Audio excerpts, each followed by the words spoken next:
उससे उससे मैं क्या करती थी, मैं मम्मी का पेट का ऑपरेशन करती थी, उसमें क्रीम वाला बैच दिया। एग्जाम में आकाश के मेरे कभी मार्क्स नहीं आए हैं, कभी 100, कभी 200, 300 ज़्यादा से ज़्यादा, पर कभी नहीं आए। 400 तो कभी टच ही नहीं करे थे।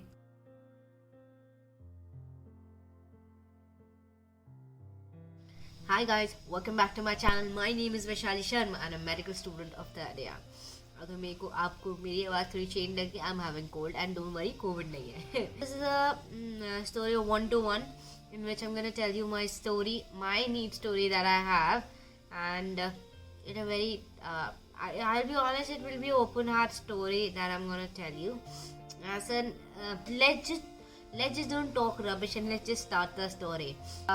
So basically जब मैं छोटा बच्चा था, आज मतलब बहुत छोटा भी नहीं, मतलब हाँ फर्स्ट सेकंड थर्ड ईयर में, तो मैं क्या करती थी, मम्मा जब सो रही होती थी दिन में, तो मैं नेल्स कटर होता है ना, उसमें नाइफ होता है जो शार्प नहीं होता ज़्यादा, तो तो उससे मैं क्या करती थी, मैं मम्मी का पेट का ऑपरेशन करती थी, उसमें क्रीम पाउडर एंड ये सब लेके कि मम्मा आपके वहाँ पे कुछ है, मुझे आपका ऑपरेशन करना पड़ेगा, या फिर मम्मा हुआ है आज ये बना है, आज कुछ ये बना है, मम्मा आज आपका इसकी वजह से ऑपरेशन करना पड़ेगा, मम्मी आज एक छोटा सा बच्चा निकालूंगी आपका पेट काट के. And I never knew, I just use to imagine. मुझे नहीं पता था पेट काट के भी बच्चा निकल सकता है, जब अब मुझे पता है, और मुझे पहले भी नहीं पता था कि बच्चा कैसे निकलता है. So let's talk about it. मैं बचपन में ये करती थी, तब तो मुझे पता नहीं था कि हम क्या करेंगे, बट या I used to be fascinated. If I remember, my parents used to tell me कि I was fascinated becoming a doctor. At that छोटा बच्चा time also. That छोटा बच्चा time also. Before we talk further, I want to tell you that new version of Prep Ladder has come out, and the new features in the app are really great. First, मुझे सबसे अच्छी बात क्या लगी कि उन्होंने video और question bank को अलग अलग सेक्शन में डाल दिया. बिकॉज आप पहले जब वीडियोस पे सिलेक्ट करते थे तो वहाँ पे क्वेश्चन बैंक भी आते थे, तो बेस्ट पार्ट उन्होंने वो चीज़ हटा दी है. The software and the touch you feel, मतलब ऐप यूज करते करते it feels greater, smoother feeling अब आने लगी है ऐप में. I feel like the update of this new Prep Ladder app is really great. The graphics of the Prep Ladder app has increased, तो बहुत अच्छा यूजर इंटरफेस लगता है. द बेस्ट पार्ट है कि आपको इस पर रैपिड रिवीजन मिलेगा, स्नैपशॉट मिलेगा, क्वेश्चन बैंक मिलेगा. एंड इसके क्वेश्चन बैंक की बेस्ट पार्ट होता है कि नीट और इनसेट और एम्स के लेवल का exactly same level of question papers ये हमें बना के देते हैं, फिर मॉक टेस्ट जिसको हम कहते हैं. तो मुझे सबसे अच्छी बात इनकी ये लगती है, इनके एग्जाम्स की. और आपको पता है जैसे कि मैं प्रेप लैडर ही यूज़ करती हूँ, तो इसलिए इसीलिए इनका ये बेस्ट पार्ट होता है. रैपिड रिविजन में इतना अच्छा रैपिड रिविजन होता है कि हर एक चीज़ को एक समझाते हैं और बहुत जल्दी समझा देते, तो आपका हर एक सब्जेक्ट जल्दी जल्दी फिनिश भी हो जाता है. स्नैपशॉट भी इनका बहुत अच्छा है, क्वेश्चन बैंक भी अच्छा है, इनका रैपिड रिवीजन भी अच्छा है, and the videos I tell you बहुत अच्छे हैं. और इनके मुझे पता सबसे अच्छी बात क्या लगती है, इनकी जो नोट्स होते हैं ना इतने कलरफुल होते हैं ना कि जो इम्पोर्टेंट है वो ज़्यादा कलरफुल होगा. And then they use different colours, तो आपको नोट्स पढ़ने में भी इंटरेस्टिंग लगता है. और कलर्स एंड इनकी फोटोज भी होती है नोट्स में, साइड में जगह भी होती है, तो आप उसमें कुछ एक्स्ट्रा पॉइंट भी लिख सकते हैं जो टीचर्स ने बोले हो आपको, आप अगर कुछ भी लिखना हो तो ये इनका सबसे बेस्ट पार्ट है प्रेप लैडर का. So if you to tell you that till 30th December radiology videos question banks on the app is totally free. So ये अपॉर्चुनिटी आप डेफिनेटली यूज करें एंड डाउनलोड करें ऐप फ्रॉम द डिस्क्रिप्शन और from the play store और Google store. And फिर आप decide करिए आपके लिए प्रेप लैडर सही है कि नहीं है, बिकॉज मेरे लिए तो सही था. So now let's just get straight to the video again. एंड मैं धीरे धीरे बड़ी होती गई, तब भी मैं मम्मी को ऑपरेशन करती जा रही थी. Then I got in 9th and 10th. Then also I was set कि मुझे डॉक्टर बनना है. देन मैंने 11th में PCMB ली and I was like, my parents told me कि चलो दोनों ऑप्शन हो जाएंगे, इंजीनियरिंग ऑल्सो और वो. तो मैंने 2 महीने मैथ्स भी पढ़ी and I was pretty sure कि मुझे इंजीनियरिंग तो नहीं करनी, क्योंकि मेरा भाई इज BTech एंड MTech, तो मुझे इंजीनियरिंग में नहीं जाना, मुझे डॉक्टर बनना है. तो मैंने 2 महीने मैथ्स पढ़ी, उसके बाद मैंने छोड़ दी. आई वाज लाइक नहीं, मुझे डॉक्टर ही बनना है, तो मैंने 2 महीने मैथ्स पढ़ के छोड़ दी and I was pure into PCB and psychology. मैंने 11th-12th में PCB से पढ़ा and I took coaching from Aakash. 11th-12th में ही करी थी कल मैंने, और मेरे घर के पास ही था आकाश. देन मैंने वहाँ से कोचिंग ली एंड मेरा ड्यूरिंग जब मैं आकाश से स्कूटी से जाती थी तो मेरा बीच में एक्सीडेंट हो गया. एंड देन मेरा स्कूटी से जाने से मना कर दिया एंड आई वाज लाइक मैं ई-रिक्शा से जाती थी या फिर पेरेंट्स छोड़ते थे. एंड मेरा आकाश का वीकेंड वाला बैच था and I was not into like weekdays में जाना है. मैंने कहा it will be too hectic for me, तो मैंने इसलिए वीकेंड वाला बैच रखा हुआ था। तो मैंने वीकेंड वाला बैच दिया। एग्ज़ाम में आकाश के मेरे कभी मार्क्स नहीं आए हैं, कभी 100, कभी 200, 300 ज़्यादा से ज़्यादा, पर कभी नहीं आए। 400 तो कभी टच ही नहीं करे थे। ये तो नॉर्मल जब मैं 11th-12th के आकाश में थी। जब नीट पास आ रहा था तो ग्रैंड टेस्ट होते थे, फुल सिलेबस का आपकी भी तैयारी हो रखी होती है, तब भी मेरे 100, 200, 300, एक बार 400 आ गए। मैं तो बहुत ही खुश हो गई थी। That was the story that happened. मेरे आकाश में कभी भी मार्क्स नहीं आए, पर मैंने उसके साथ LNDLP भी ले रखा था, तो मेरे में उसमें अच्छे खासे आ जाते थे, 500, 550 प्लस, कभी कभी 580 आ जाते थे। आई वाज रियली हैप्पी। और कभी कभी 400 में भी, 300 में भी आ गए तो मैं डेवस्टेटेड हो जाती थी। लेकिन नहीं, I was pretty sure and I had confidence in myself that yes, I can do it. I have a level of competition for NEET UG level. तो मैं कॉन्फिडेंट थी उस बारे में। तो मैंने कहा नहीं नहीं नहीं, इन एग्जाम से कुछ नहीं होगा, आपका पास अपना कॉन्फिडेंस होना चाहिए, आपको अपने आप पे ट्रस्ट होना चाहिए। तो ये मेरे पास हमेशा से था। तो दिस हैपेंड। मैं अपनी तैयारी करती रही, मैं अपनी तैयारी करती चली गई एंड मैंने इन टेस्ट को ज़्यादा महत्व नहीं दिया। Just the test was the practice test for me कि मुझे बस मुझे बस देना इंपॉर्टेंट है, 3 घंटे की सेटिंग लेना इंपॉर्टेंट है मेरे लिए। हमेशा माइंड सेट होता था, कॉन्फिडेंस लेवल होना चाहिए। देन फाइनली मेरा नीट का एग्ज़ाम आने आया था। मैं डर के मारे बैंड बजी पड़ी थी मेरी, कि मुझे बहुत डर लग रहा था। मैं उस रात सो नहीं पा रही थी। लेकिन आई वाज लाइक, पर मैं उस टाइम पे पढ़ भी नहीं रही थी, बिकॉज आई वाज लाइक कि नहीं, थोड़ा ब्रेन को रेस्ट चाहिए, बिकॉज अगर मैंने अब पढ़ा तो खिचड़ी बन जाएगी। तो आई वाज राइट दैट। तो जब मैं सेंटर पहुंची तो I met few of my friends, classmates only, and even Aakash's friends. Then मैंने अपना पेपर दिया। मेरा पेपर 2 घंटे में ख़त्म हो गया था। उसके बाद मैंने अपना पेपर चेक किया कि कितने मार्क्स आ जाएंगे। 2 घंटे में बस प्रिटी श्योर कि 500 प्लस आएंगे, बट आई न्यू कि 500 प्लस से कुछ नहीं होगा। देन मैं तो चेक कर रही थी कि कौन से क्वेश्चन छोड़े हैं, क्या कर सकते हैं ऑल। देन जब मैं बाहर आई तो बस आई टोल्ड माय पेरेंट्स कि पेपर ठीक ठाक हो गया है, बस प्रिटी श्योर कि ठीक ठाक हो गया।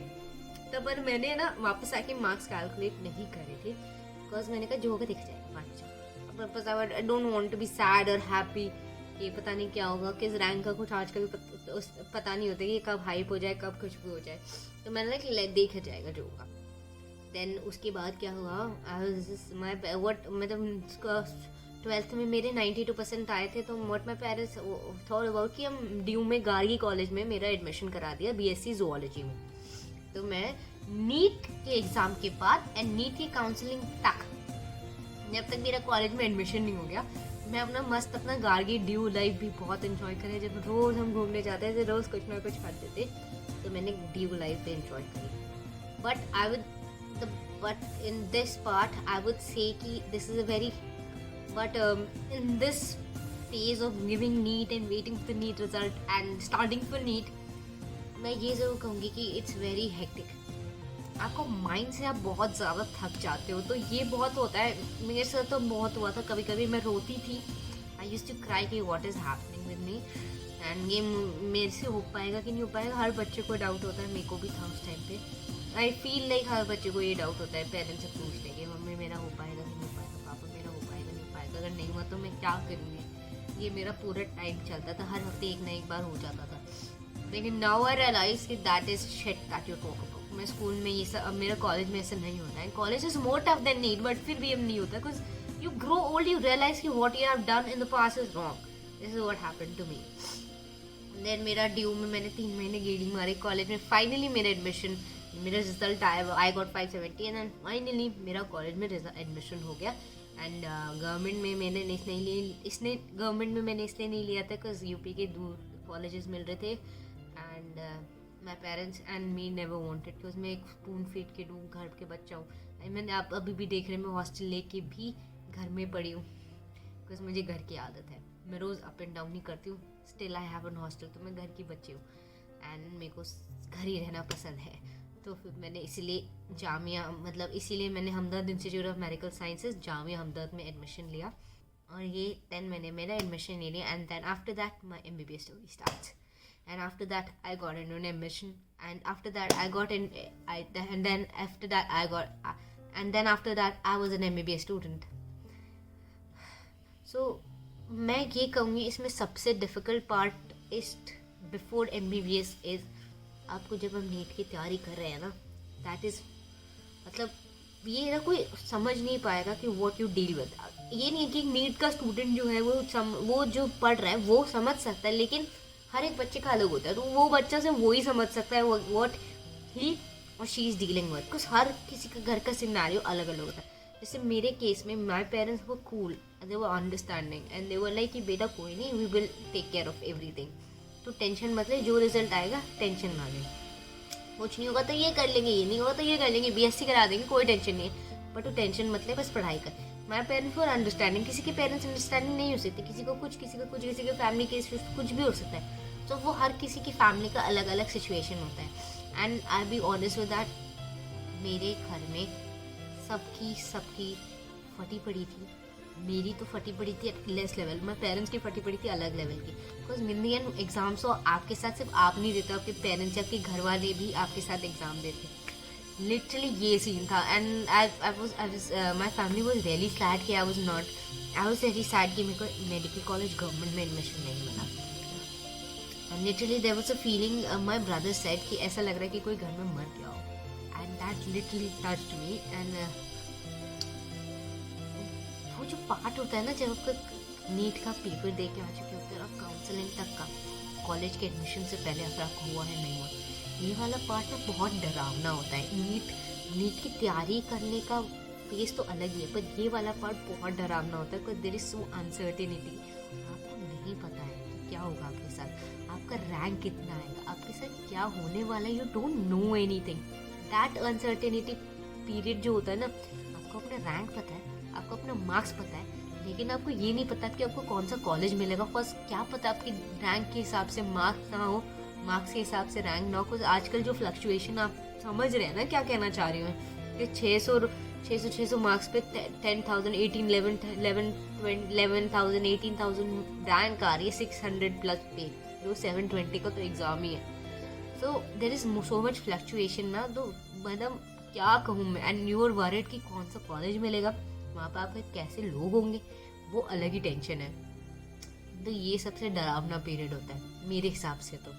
सो I was really afraid, but मैं इन स्पेस से क्या क्या सीखी मैं आपको ये ज़रूर बताना चाहूँगी। नंबर वन थिंग कि doesn't matter what happen, just have confidence in your self and trust your self. जो मैंने किया था, चलो एडमिशन जिस कॉलेज में भी हुआ, पर trusting your self is important. अगर आपने वो नहीं किया ना, तो दूसरे लोग भी आपको ट्रस्ट नहीं करेंगे। तो हाउ कैन यू से कि आपको मेरे पे भरोसा नहीं है, तो ये आप डायलॉग कभी नहीं मार पाएंगे, बिकॉज आपको अपने आप पे भरोसा नहीं है, तो दूसरे आपको क्यों भरोसा करेंगे, right. Number second thing, don't think about the marks, think about knowledge. अगर आपको वो टॉपिक समझ आया कि नहीं आया, अगर आपको टॉपिक समझ नहीं आएगा ना, तो मार्क्स तो आएंगे ही नहीं ना। सपोज मेरे को टॉपिक समझ आ गया था, मेरे मार्क्स नहीं आते थे, लेकिन वही टॉपिक का जो क्वेश्चन मेरे मेन नीट पेपर में आया था ना, मुझे वो मैंने कर लिया था, और मेरे टॉपिक का अंडरस्टैंडिंग था। अंडरस्टैंडिंग इज़ इम्पॉर्टेंट, वही मैं कहना चाह रही हूँ। तो सेकेंड पार्ट में यही कहूँगी, अंडरस्टैंड करो, ना कि मार्क्स के पीछे भागो कि ये क्वेश्चन आ रहा है तो यही टाइप का करना है। नहीं, अंडरस्टैंड करेंगे ना टॉपिक, तो आप कोई भी टाइप का क्वेश्चन कर सकते हैं। Number third thing, believe what your parents से। आप अपने पेरेंट्स के साथ हमेशा रहिएगा एंड से येस। और आपके पेरेंट्स के साथ आप आगे कर सकते हैं, but don't disrespect them. Because इस टाइम पे जब मैं नीट का एग्ज़ाम दे रही थी, या फिर पढ़ रही थी, या फिर during any phase of my NEET story, any phase of my NEET life, my parents were my pillars of support. अगर वो नहीं होते ना, तो मैं शायद यहाँ पे आप लोगों से बात भी नहीं कर रही होती। तो they were the support, they are the support and they will always remain my support. Number यही सबसे इम्पॉर्टेंट है कि आप अपने पेरेंट्स का डिसरिस्पेक्ट मत करिएगा, बिकॉज वो आपके सपोर्ट पिलर्स होंगे हमेशा के लिए। अगर so this was my NEET story and I'm really, I hope you were motivated and fascinated, and I hope this video helped you. So if you like this video, please like, subscribe and comment on my channel, because whenever you do so, I feel motivated, because you are my family.